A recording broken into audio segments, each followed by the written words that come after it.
Hello everybody, it is November. It is time to recap the previous month and maybe talk a bit about the month to come up. I have a heap of books to get through in this video, so let's just jump right in. As always, these are going to be rather short, quick reviews.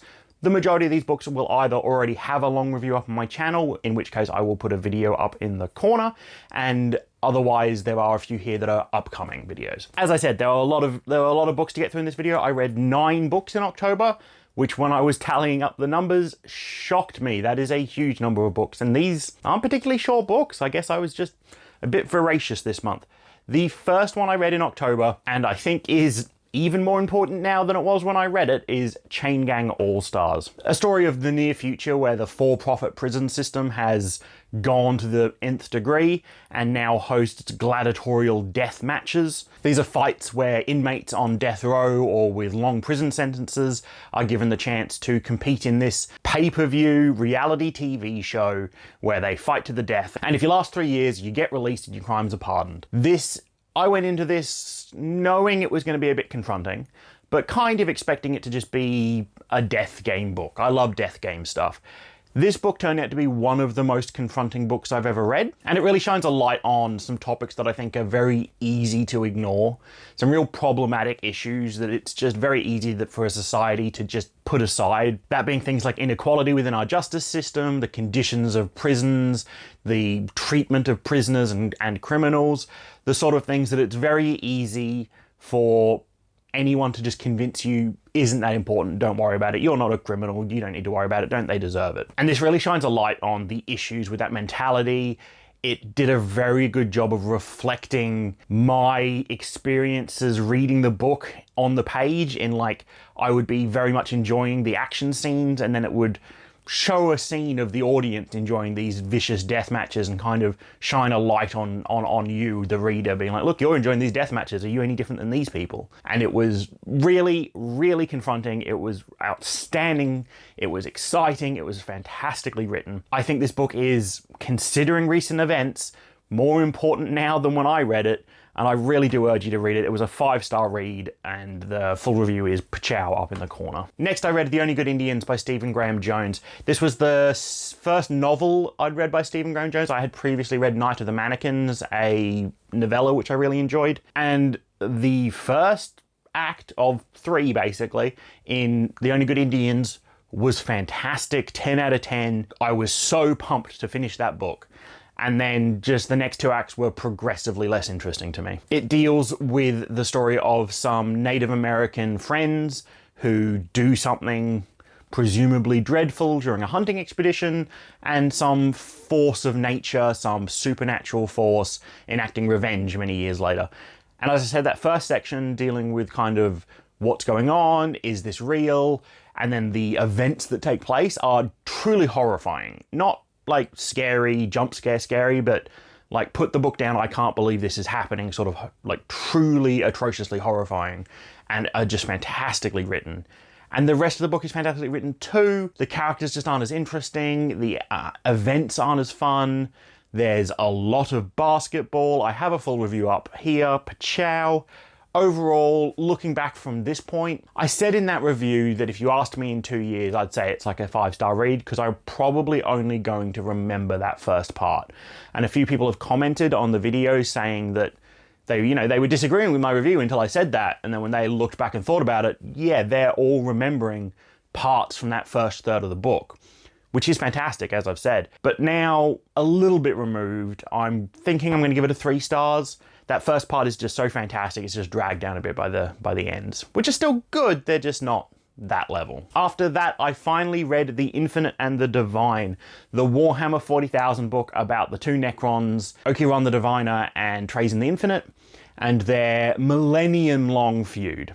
And it's a great book, 5-star read, I really enjoyed it. It's on my top 10 Warhammer books video, which if you haven't seen, I'd love if you could check out, __. Beyond that, it's a really good story of 2 rivals, you know, kind of begrudgingly respecting each other, and forced to work together, forced to work against each other, the sort of lengths they'll each go to get what they want.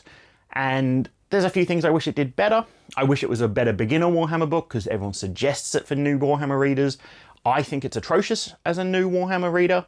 I think you'd just be lost, confused. It doesn't spend any time explaining the things that it needs to explain for that. But if you already know Warhammer stuff, even if it's just from YouTube videos or you've read the rule books or, you know, you've gone on the wiki for a bit, if you've got some of that basic concepts, if you know some of the lore behind the Necrons and whatnot, you're probably great. You probably should go read it. It's great, 5 stars. Next, me and my wife finished listening to the audiobook Rivers of London.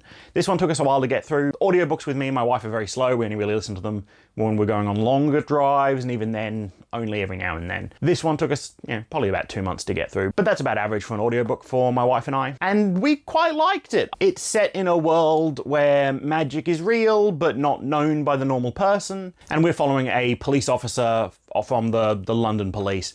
And as he suddenly sees a ghost, and then he gets dragged into basically the police's magic division. And from the start, it seemed like the magic division was very secretive, and there was only like this one guy and a few other people might have known.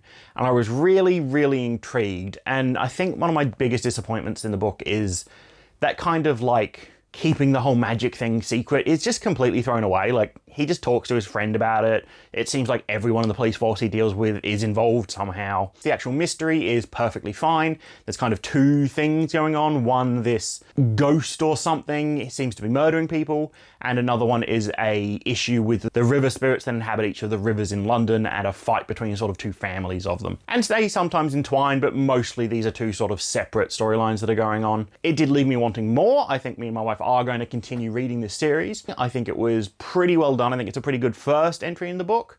I just kind of wish it was a little bit more secretive, maybe a little bit more serious. And it didn't really have one of those aha moments that I find, you know, a lot of these sort of crimey books have. You know, you get to a bit, you reveal who the murderer is, you reveal who stole the crown jewels or something, and you go, oh, and it all clicks into place. We didn't really have one of those moments in this book, but it was still perfectly satisfying. I think it's a 3-star read. Up next, one of the best books I've ever read, probably my favorite horror book of all time right now. It is The Exorcist. Full review is up in the corner. I don't know how many cards I can put up. I don't know how many _chows I can actually do. So if I say _chow and there's no video there, I've run out of cards. Just, it'll be on my channel. I'm sure if you haven't read the book, you have probably seen the movie.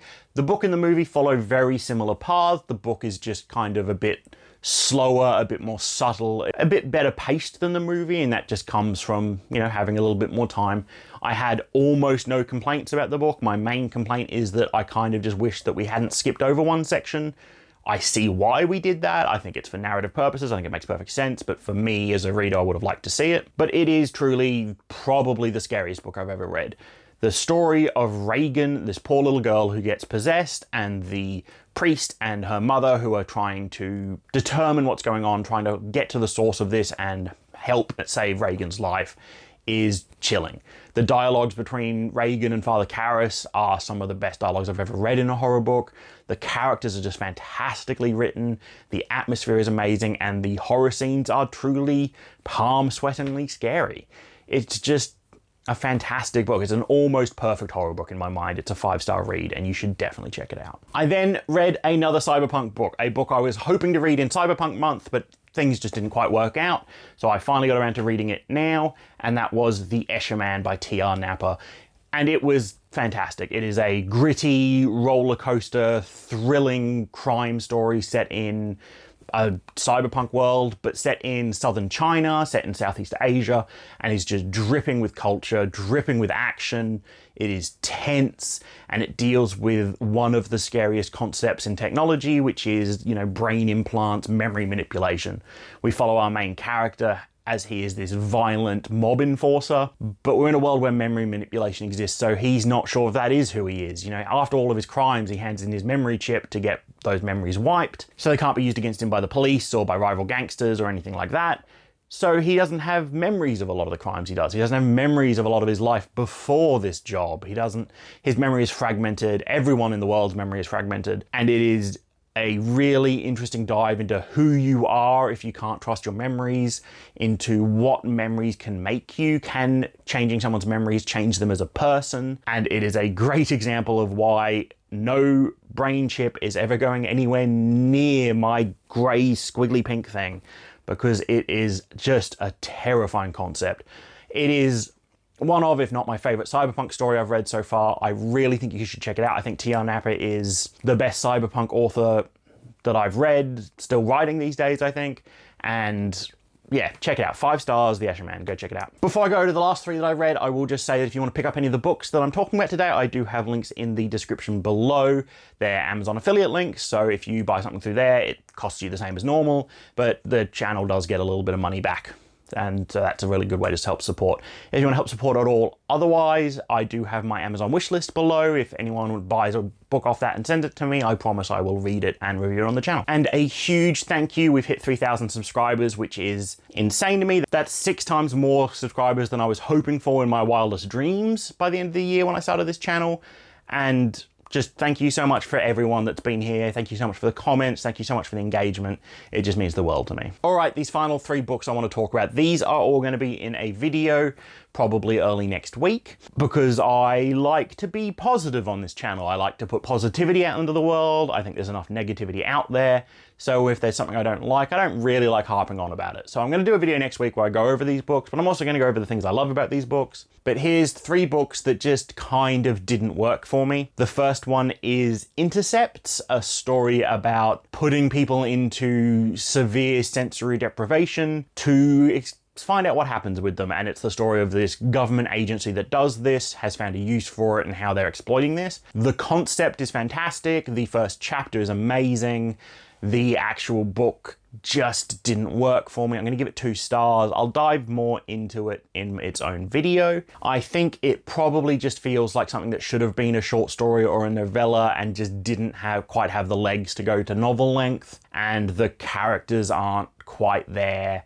The horror scenes are fine, but the concept was better than the execution in this one. Next are 2 books by authors whose previous work I have loved, and both of these really disappointed me. The first one is The Drift by C.J. Tudor. I have read Chalk Man, The Disappearance of Annie Thorne, and Burning Girls by C.J. Tudor, and I loved all 3 of those. The Drift, though, was a chore to get through. The story of The Drift is that there is a world with some sort of pandemic going on. It's very loosely kind of touched on the actual pandemic, but it feels very semi-zombie-ish sort of thing. They're clearly not zombies, but there's something going on there. And one of my biggest complaints is we don't really delve into that very much. But there's 3 stories in this book. The first is a group of students stuck on a bus that has crashed in the snow, and their issues with being trapped in this winter storm, this blizzard. How are they going to survive? What's going on? How did they get in this situation? Where is the bus driver? And why did we crash? And that story's pretty fine. We also have a story of some people in a place called The Retreat, where they've clearly been experimenting on this pandemic, trying to figure out a cure, but that seems to have all been lost now, and now it's just being used as kind of a hideout, as a stronghold for surviving this pandemic. And that is probably the best story of the 3. It's the one where we get the most answers, it's the one where the characters, I think, work the best, and it's definitely the one with the best environments and the best like action-y storytelling, I think. And then the third one is a group of people that are on the way to this retreat, and they are stuck on a like ski elevator cable car. And that one is probably my least favorite, probably the least successful. It does definitely suffer from it being the second of 2 stories of people stuck in public transport in the cold, in confined spaces, not knowing why they're stuck there, which is just weird that there's 2 of those stories in here. And we alternate back and forth between all these stories as we go through the book. The characters are, interlinked in different ways, and we find that out as we go through the book. As always with C.J. Tudor's books, there are a few big shock twists and reveals, but in this one, they were just kind of super obvious, I thought. Overall, the reveals aren't very satisfying, the twists aren't shocking, the character work for the majority of the book I thought was lacking, and I think it definitely suffers from having 2/3 of this book being like bottle episodes, stuck in this one environment. Overall, it was one of my least favorite reads of the year. It gets a 1 star from me, but I will go into some of the things I do actually really love about the book in its own video. And finally, by Andy Weir, Project Hail Mary is one of my favorite books of all time. I read Artemis, and it just wasn't very good. It's the story of a young woman on the moon, in a moon colony, the first moon city, and she's a criminal, and she goes on a heist to try and score some good money. And I have problems with most of the book. The world building is really interesting, but is never used. It is ostensibly meant to be a moon colony set up by the Kenyan Space Agency. We follow a Saudi Arabian young lady, and we have many different characters of different racial backgrounds, lots of stuff like that. But the book just feels super American. Like, there's nothing about this city that feels Kenyan. There's nothing really about Jazz, our main character, that feels Saudi Arabian, feels anything other than just, like, American. And she's weirdly sexualized, which is fine. I get that I get that that is a real thing. It just comes off as weird, written by this author. It doesn't come off endearing. It just kind of comes off as a bit skeezy at times. I will talk about it more in its own video, but yeah, for me, it was like about a 2-star read.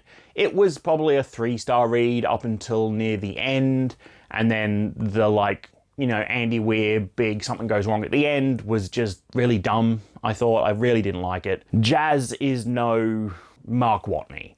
You can tell that it's basically the same voice, basically writing the same character, but it doesn't work here. It doesn't work in this setting. It didn't work. There wasn't the fun science and the really interesting scientific concepts from Project Hail Mary.